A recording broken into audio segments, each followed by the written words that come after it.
I've traveled a lot here in Gauteng, bro. What? But these cats over here, like this, I'm disappointed. Which cats? These JC cats? Everyone, bro. Everyone. Why? Tell me, my nigga, why? It's like if you're not telling me about extravagant wealth that most of the then you're country doesn't insane, have, none, yeah. Then also like you're just telling me how you're gonna rip my spinal cord out, but you know, that's not gonna happen. That's not gonna happen. It's fiction never, either way. It's just fiction either way. Real it's either talk. extreme commercial Sure, or yeah, too extreme underground. Like there's no street shit. There's no relevance. Yeah, there's no real stories. That's real talk, my nigga. But it kills, it kills the game as well, because have you noticed, like, the younger the cats are, the more they caught up in the hype. Yeah, real talk. It's like, remember when you first started collecting hip hop? I was listening to Cannabis and shit. And you used to collect CDs, right? Yeah. And you used to like dub off cassette, off like tape, the Essence when 5FM used to play with Thumbs, I remember. And fucking C-Labs mixes, I had all that shit. Like nowadays, you can't be collecting 2 Chainz, bruh.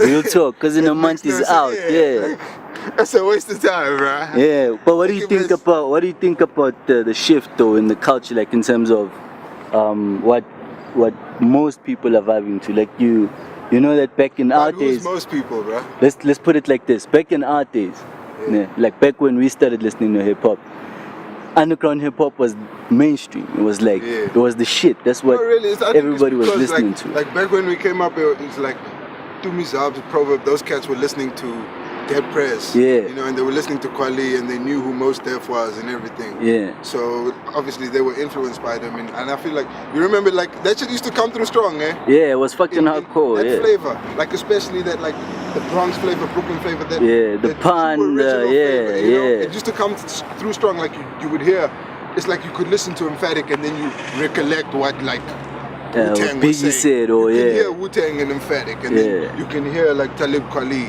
in Zabs or somewhere there. You know what I mean? Nah, that's real, man. But but you know what I think? Started it, eh? What?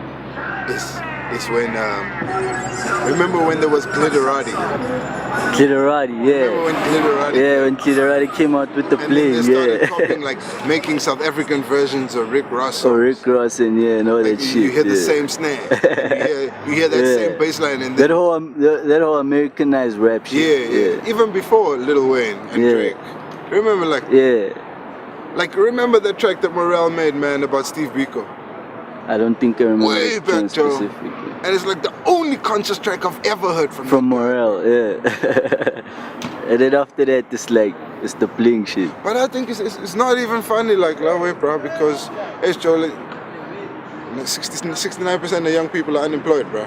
Yeah, and you can't be talking about swag and cash and popping bottles when they all broke. Hip-hop artists, in order to remain relevant, not even in order to remain relevant, in order to keep getting gigs every weekend from the only people that are really investing money in hip-hop, they kind of have to align themselves with political parties. Like I heard AKA and Marx make a track about the ANC, and they feature Malusi Kigaba in that video. That kind of shit, so that they can get some bookings but the and ANC shit. has increased poverty among young people. It's like also, I think that we need to remind all these cats in JSEC, especially the ones that are coming up, especially like our children, bro. Yeah. That hip hop and business can exist as separate entities. Hip hop and business are not necessarily connected to each other.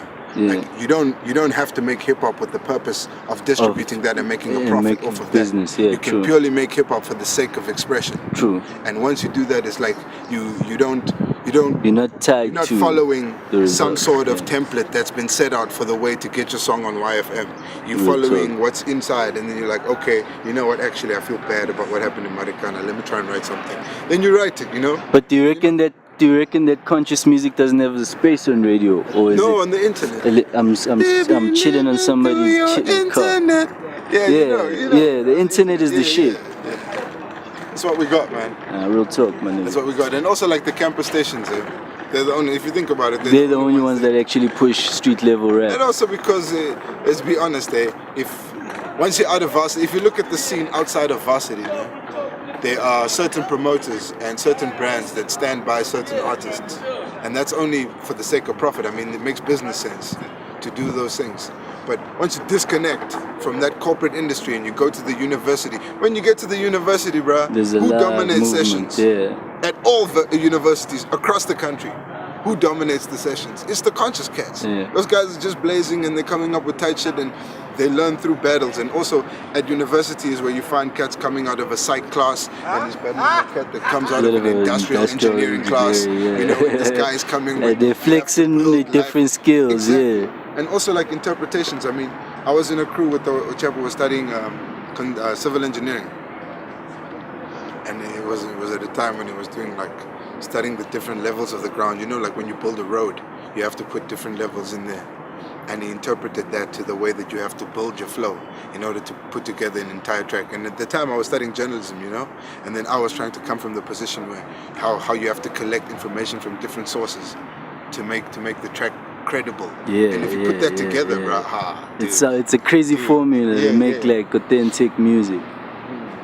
Nah, that's real talk, it man. It works sometimes.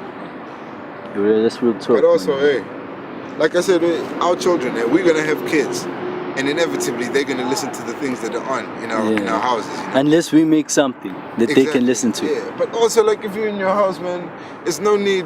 Like we all grew up listening to dope shit. No need to come and play whack shit now. Yeah, play that dope shit so your kid can know what it sounds like. You know what I mean? That's education. You know? That's how you pass it down. Yeah. And that's how you make sure that your style comes through. In 2 generations. In 2 generations it's our generation, from now, then the other generation below us, that's that Drake, Lil Wayne generation, and then after that it's gonna be our kids. Yeah. So that means that generation, they must bring that shit back. Real talk. So that when the people who listen to Drake and Lil Wayne have kids, they'll bring big that shit. Yeah, and then they'll battle our kids. And they'll kill them, That's real, my nigga. Yeah. That's real. Yo, man, thanks for some nice words, dog.